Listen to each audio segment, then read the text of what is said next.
Hi guys, welcome to TFA Files TV. We are back again with the latest gossip. Nyaya dziri kupisa dziri kutenderera pasocial media.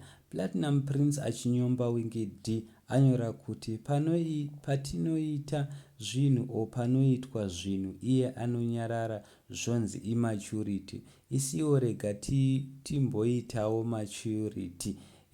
Zvisinei Gloria baba Hatidi peer pressure ndo zvakanyorwa naPlatinum Prince nemunongozi yaMega magafa of the Gaffest mafans aWinky D abva adedzera kuti dzikama iwe mufana iwewe atanga kunyorawo naye achipindura zvataurwa naPlatinum Prince.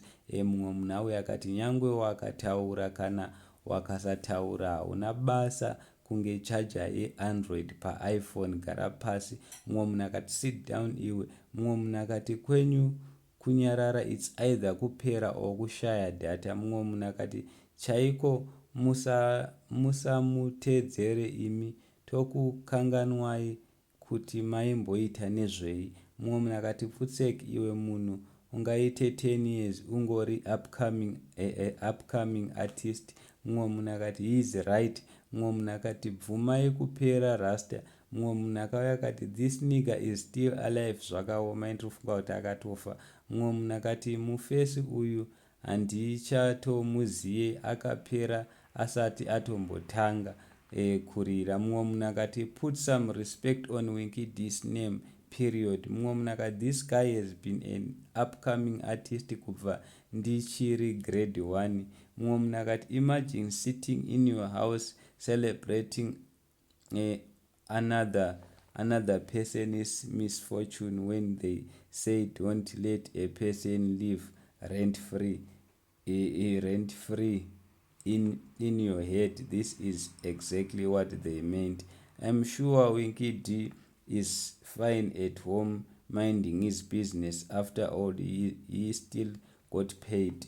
Mumwe munhu akati guka ropengesa maartist edu emuZimbabwe. Mumwe munhu akati mupei sadza ane nzara uyo.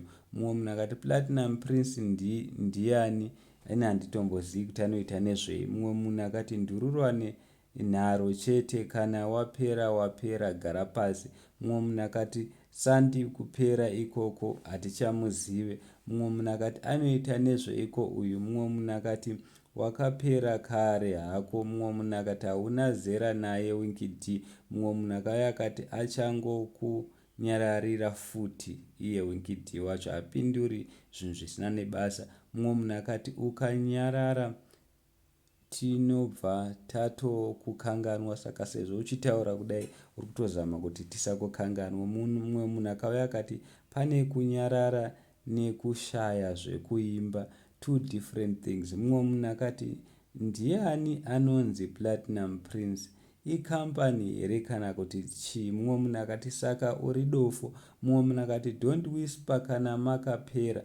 Mumwe munhu akati ashaya uyo. Mumwe munhu akati hana kana nyaya ngaanyarare. Mumwe munhu akati ndiwe ani zviye. Mumwe munhu akati maupcoming artist kutaurisa. So ndonyaya ngatauya nayo ndiPlatinum Prince achipindura pamusoro penyaya yekuti Winky D hapinduri vanhu, hapinduri zvisina nebasa rose. Mushure monge paya Winky D akaita se akastopewa show yake kuchitungwiza, saka Platinum Prince nemawara abva mhanya akanotaura kuti nesu hatitaure chichi, asi vanhu vadedzera kuti aiwa iwe dzikama hatina basa newe, takatokukanganwa, unoswera uri ngori upcoming artist wakatopera kare. So ndoyanga tauya nayo guys. Thank you so much. Don't forget to subscribe to our channel.